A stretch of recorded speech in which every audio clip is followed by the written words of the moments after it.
Hello everyone. Today we are starting a very important topic of maths, profit and loss, लाभ हानि। ये एक ऐसा टॉपिक है ना जो जब भी कोई बच्चा कंपटीशन एग्जाम में मैथ्स पढ़ने बैठता है तो सबसे पहले यही टॉपिक कवर करने की ट्राई करता है।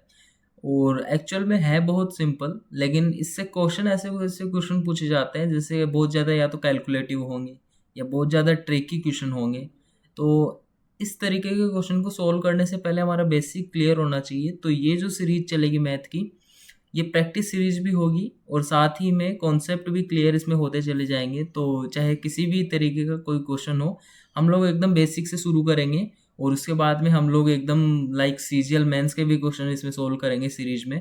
तो कनेक्टेड रहना चैनल के साथ में। और चलो पहले थोड़ा बेसिक कवर कर लेते हैं, पहला ही दिन आज तो थोड़ा सा डेफिनेशंस वगैरह देख लेते हैं। लाइक कॉस्ट प्राइस क्या होता है, सेलिंग प्राइस क्या होता है, विक्रय मूल्य जिसको हम बोलते हैं, ये इन सब चीज़ों के बारे में हम लोग थोड़ा देख लेते हैं। चलो सबसे पहले हम लोग देखते हैं कॉस्ट प्राइस क्या होता है। कॉस्ट प्राइस को हिंदी में हम लोग बोलते हैं क्रय मूल्य।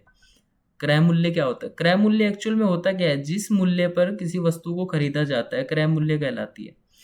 मान लो आप हैं, आप अपने उनके लिए कोई गिफ्ट खरीदते हैं।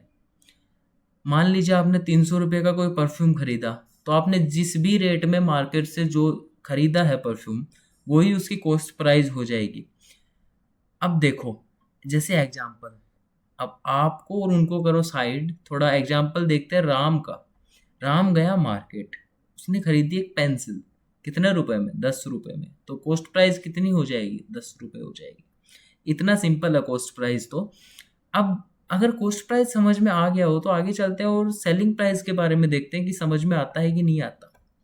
चलिए, वह मूल्य जिस पर किसी वस्तु को बेचा जाता है विक्रय मूल्य कहलाता है। सेलिंग प्राइस को ही हम विक्रय मूल्य बोलते हैं। और एक चीज़ ना देखना, लाइक जब भी कहीं पे भी मैं सीपी नाम से कोई शब्द यूज में लूँ, सीपी, तो उसको हम लोग कॉस्ट प्राइस बोलेंगे यानी क्रय मूल्य। और जहाँ पे भी मैं एसपी काम में लूँ उसको हम लोग सेलिंग प्राइस बोलेंगे यानी कि विक्रय मूल्य। अब देखो, आपने परफ्यूम खरीदा, आप उनके पास गए और आपने प्रपोज कर दिया, लेकिन मना कर दिया। अब परफ्यूम आप रख तो नहीं सकते ना पास में, तो आपने उसको बेच दिया परफ्यूम को। आपने 300 में खरीदा, लेकिन आपने अपने ही किसी मित्र को वो ही परफ्यूम या तो 400 में बेच दिया होगा या 200 में बेच दिया होगा भाई। क्या पता मार्केट में और मिले ही नहीं तो तुम लोगों ने 600 में बेच दिया। इसी प्रकार से जो 600, 400, 200 जो ये रेट आ रहे हैं जिसमें तुम लोग बेच रहे हो, ये सेलिंग प्राइस हो जाएगा। एग्जाम्पल देखते हैं, जैसे राम है, राम ने जो पेंसिल खरीदी थी, कितने में खरीदी थी? 10 में खरीदी थी। उसको शाम को 20 रुपए में बेच दिया राम ने। तो एसपी हो जाएगा 20, क्योंकि जिस भी रेट में बेच रहा है वही एसपी होगा ना, ऑब्वियस सी बात है। अब हम लोग देखते हैं प्रॉफिट का कॉन्सेप्ट। ऑब्वियसली जब हम लोग प्रॉफिट एंड लॉस पढ़ रहे हैं तो तुम लोगों को इतना तो मेरे हिसाब से पता ही होगा, लाइक प्रॉफिट क्या होता है। और नहीं पता तो हम लोग अभी डिस्कस करेंगे ही। प्रॉफिट होता है लाभ। लाभ हम लोग अपनी देसी भाषा में बोले तो फायदा। आपने परफ्यूम बेचा, अगर 400 में बेचा, 300 में खरीद के, तो आपको 100 का फायदा हुआ, तो वही लाभ है। अब इसमें क्या हुआ, विक्रय मूल्य 400 था और क्रय मूल्य कितना था? 300 था। तो विक्रय मूल्य ज़्यादा था कि क्रय मूल्य ज़्यादा था? ऑब्वियसली विक्रय मूल्य ज़्यादा था। तो विक्रय मूल्य जब ज़्यादा होता है क्रय मूल्य से, तो लाभ होता है। ये रहा विक्रय मूल्य जब क्रय मूल्य से ज़्यादा होता है तो हमेशा लाभ होता है। तो जब लाभ ज्ञात करेंगे तो हम लोग विक्रय मूल्य में से क्रय मूल्य घटाएंगे। याद रखना, विक्रय मूल्य में से क्रय मूल्य घटा के लाभ निकालते हैं। अब उदाहरण देख लेते हैं हम लोग। अब राम है, राम ने जो 20 रुपए में पेन बेचा, खरीदा कितने में था? 10 में खरीदा था। तो 10 रुपए का राम को प्रॉफिट हो गया, मतलब फायदा हो गया। यही प्रॉफिट का कॉन्सेप्ट है। अब प्रॉफिट जब सीख ही लिया है तो लॉस भी सीख लेते हैं, लगे हाथों। लॉस होता है हानि। देखो, जरूरी नहीं है ना कि आप कोई सामान खरीद के लाते हो उसको हमेशा ज़्यादा रेट में बेचते हो। मान लो आपने कोई चीज़ खरीदी, मान लो आपने मोबाइल खरीदा, ठीक है, मोबाइल खरीद लिया 10,000 रुपये में। 2 साल आपने उसको यूज कर लिया, अब आप उसको किसी को बेचोगे तो पूरा 10,000 थोड़ी ना देगा। मान लो आपको वो देता है 5,000 रुपये, तो आपको 5,000 रुपये तो लॉस में ही हो फिर भी आप। वो अलग बात है कि आपने 2 साल मोबाइल चलाया, लेकिन इसमें हम लोग वो कैलकुलेट नहीं करते। हम लोग डायरेक्ट फाइनल वैल्यू जिस पे आपने बेचा है और डायरेक्ट जो वैल्यू जिस पे आपने खरीदा है उसी को कैलकुलेट करेंगे और इसी को हम लोग हानि बोलते हैं। हानि में एक चीज आपने नोटिस की क्या कि विक्रय मूल्य का जो मान है वो हमेशा क्रय मूल्य से कम ही होगा, तभी हानि होगी। क्योंकि यार लॉस है, घाटा लग रहा है हमें, तो विक्रय मूल्य कम में बेच रहे हैं ज्यादा में खरीद के, तभी तो घाटा लगेगा। तो हानि निकालते भी ऐसे ही है, क्रय मूल्य में से हम लोग विक्रय मूल्य घटा देंगे तो हानि निकल के आ जाएगी। अब उदाहरण देख लेते हैं। यदि क्रय मूल्य का मान 310 रुपये है और सेलिंग प्राइस 200 रुपये है, मतलब विक्रय मूल्य का मान 200 रुपये है, तो हमें हानि ज्ञात करनी है। तो 310 में से 200 घटा देंगे, कितना बचेगा? 110। तो घाटा कितने का लग गया? 110 का ही लग गया ना। तुम लोगों ने कोई 310 में चीज खरीदी और उसको 200 में बाहर बेच के आ गए, लॉस तो हुआ ना भाई, 110 रुपये का लॉस हो गया। चलो, आई होप कि तुम लोगों को ये कॉन्सेप्ट समझ में आया होगा, चारों टर्म्स जो थी समझ में आई होंगी, cost price, selling price, profit loss. अब आगे चलते हैं, एक स्टेप थोड़ा आगे बढ़ाते हैं। जैसे सरिता नाम की कोई लड़की है, उसने नोटबुक खरीदी मार्केट से, कितने रुपए में खरीदी? 333 दे रहा है, 333 रुपए में सरिता ने नोटबुक खरीदी। अब सरिता क्या करती है, उसी नोटबुक को 401 रुपए में बेच देती है। अब देखो, नोटबुक खरीदी कितने में है? 333 में खरीदी है, तो कॉस्ट प्राइस कितना हो गया? 333। बेच कितने में रही है? 401 रुपए में बेच रही है ना, तो सेलिंग प्राइस कितना हो जाएगा? 401 रुपए।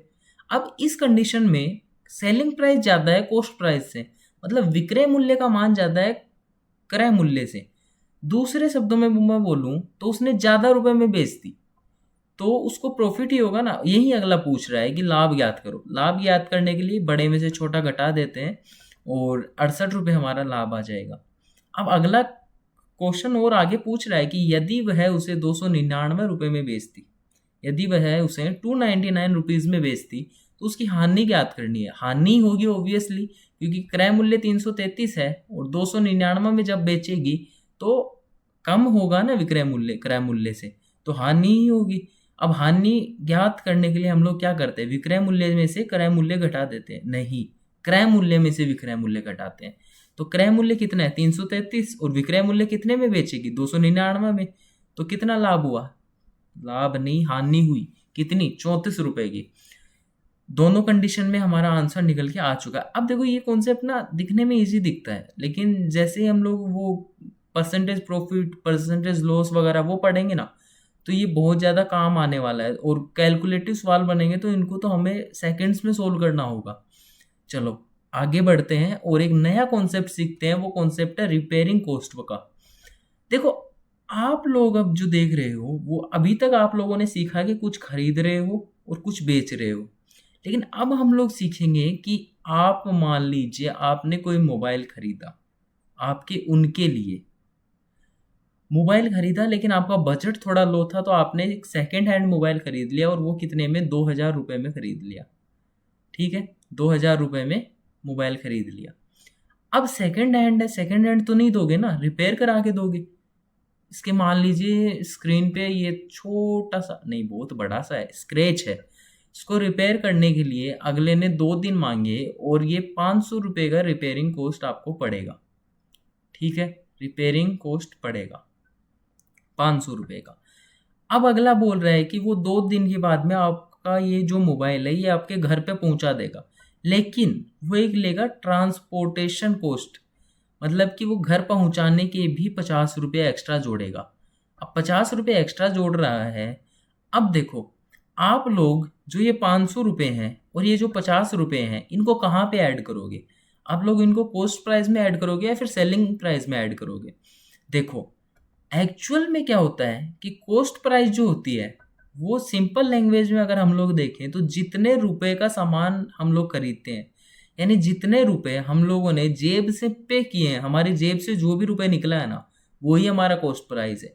जैसे यहाँ पे मोबाइल खरीदा 2000 का, उसके बाद में उसकी स्क्रीन रिपेयरिंग के लिए 500 रुपये हमने दे दिए, तो 500 रुपये और हमारी जेब से निकले, तो ये भी कॉस्ट प्राइस में ही ऐड होगा। तो कॉस्ट प्राइस एक्चुअल में हो क्या जाएगा कि जो हमने खरीदा है यानी कि 2000 रुपये में, उसके बाद में जो हमारा रिपेयरिंग का कॉस्ट है, रिपेयरिंग का कॉस्ट कितना है? 500 रुपये। एंड हमारा ट्रांसपोर्टेशन जो चार्ज है ट्रांसपोर्टेशन का मतलब है कि जो भी एडिशनल चार्ज हो गया घर पहुंचाने के लिए या फिर कुछ भी कॉस्ट हमारे जेब से जो लगेगा वो क्रय मूल्य में ही जुड़ेगा। तो हमारा 50 रुपये था, ये भी क्रय मूल्य में ऐड होगा, तो टोटल कॉस्ट प्राइस यानी टोटल हमारा क्रय मूल्य कितना हो जाएगा, 2550 रुपये। तो हमें वो मोबाइल पड़ा कितने का, 2550 रुपये का। बस यही रिपेयरिंग का खर्च का जो कॉन्सेप्ट है वो है कि जब भी हम लोग प्रोडक्ट पे कोई भी रुपए जैसे लगाते हैं तो वो कॉस्ट प्राइस में ही ऐड होता है। अब अगर आप ये लोग मोबाइल, आप जो भी है ये मोबाइल बेचोगे, अगर किसी को सेल करते हो और वो मोबाइल आप 3000 रुपये में सेल करते हो, ठीक है, 3000 रुपये में अगर आप लोग सेल करते हो तो आप लोगों को प्रॉफिट होगा, लेकिन वो प्रॉफिट कितने पे, 2550 रुपये पे होगा, न कि वो 2000 रुपये पे होगा। ठीक है, आगे जैसे क्वेश्चन आएंगे उसमें हम लोग देखेंगे, जैसे कि रेलवे एनटीपीसी वगैरह के जो क्वेश्चन होते हैं उसमें रिपेयरिंग वगैरह के क्वेश्चन पूछते हैं। चलो अब इस पे बेस्ड हम लोग एक सवाल कर लेते हैं, आई मीन एक क्वेश्चन कर लेते हैं और उसके बाद में हम लोग एंड करेंगे सेशन को। देखो क्वेश्चन क्या है, नितिन ने किसी वस्तु को खरीदने के लिए 2000 रुपये दिए। नितिन ने किसी वस्तु को खरीदने के लिए 2000 रुपये दिए। पेन का कलर चेंज कर लेते हैं, रेड में रेड नहीं दिखेगा, एक मिनट। हाँ, 2000 रुपये हम लोगों ने कोई भी वस्तु है वो खरीदी। यदि उसे इसकी रिपेयरिंग पर 1000 रुपये का खर्चा करना पड़ा, रिपेयरिंग का कॉस्ट कितना है, 1000 रुपये, 1000 रुपये रिपेयरिंग पे ही तो खर्चा करना पड़ा ना, और 200 रुपये उसका परिवहन शुल्क लग गया। मान लो मेरे को वो लेके आनी थी तो मैंने टैक्सी वाले को दे दिए या फिर कुरियर करवाई तो उसमें वो मेरे 200 रुपये लग गए। अब मैंने वो वस्तु खरीद के, मान लो कि मैंने वो बेची है 4500 रुपये, मान कह लो क्वेश्चन में ही दे रखा है 4500 रुपये में हमने वो वस्तु बेच दी। तो हमें पहले ये देखना है कि लाभ होगा या हानि होगी, उसी के बाद में तो कैलकुलेट करेंगे ना कि कितना लाभ हुआ। पहले ये देखते हैं कि लाभ या हानि क्या होगा। देखो क्रय मूल्य मैंने अभी आपको एक बताया था कि 2000 रुपये में जैसे मैं वस्तु खरीदी, किसी ने, नितिन ने 2000 रुपये में वस्तु खरीदी तो वो ऐड कर देंगे। उसके बाद में 1000 रुपये उसके रिपेयरिंग कॉस्ट के थे तो वो उसमें ऐड कर देंगे। अब एंड में 200 रुपये उसके ट्रांसपोर्टेशन चार्जेस लगे तो वो ऐड हो जाएंगे। अब टोटल हमारा बनेगा कॉस्ट प्राइस कितना, 3200 रुपये का। अब 3200 रुपये ज़्यादा है कि 4500 रुपये ज़्यादा है, 4500 ज़्यादा है, ऑब्वियसली तो लाभ होगा क्योंकि हमने ज़्यादा में बेची है, कम में नहीं बेच रहे हम लोग। 3200 की चीज़ 4500 में बेच रहे हैं तो ज़्यादा में ही बेच रहे हैं, तो विक्रय मूल्य का मान क्रय मूल्य से ज़्यादा है, इस प्रकार लाभ होगा। पहली बात तो ये कि लाभ होगा कि हानि, लाभ होगा। अब लाभ निकालेंगे कैसे, सेलिंग प्राइस में से कॉस्ट प्राइस को माइनस कर देंगे। सेलिंग प्राइस कितना है, 4500 रुपये, कॉस्ट प्राइस कितना है, 3200 रुपये। तो हम 4500 में से 3200 को माइनस करके 1300 निकाल देंगे और ये ही हमारा ओवरऑल प्रॉफिट निकल के आ जाएगा। तो ओवरऑल प्रॉफिट कितने का हुआ, हमें 1300 का हुआ। आई होप कि तुम लोगों को ये समझ में आया होगा, ट्रांसपोर्टेशन वाला कॉन्सेप्ट या फिर जो चारों टर्म्स थी, एसपी, सीपी, प्रॉफिट लॉस सब। और मिलते हैं पार्ट 2 में। आगे हम लोग प्रैक्टिस करेंगे, थोड़ी हाई लेवल के क्वेश्चन करेंगे क्योंकि ये तो बेसिक क्लास थी। और अगले जो क्वेश्चन होंगे उनके लिए तुम लोग सब्सक्राइब कर देना चैनल को और बेल आइकन प्रेस कर देना ताकि तुम लोगों को नोटिफिकेशन मिल जाए। Thank you.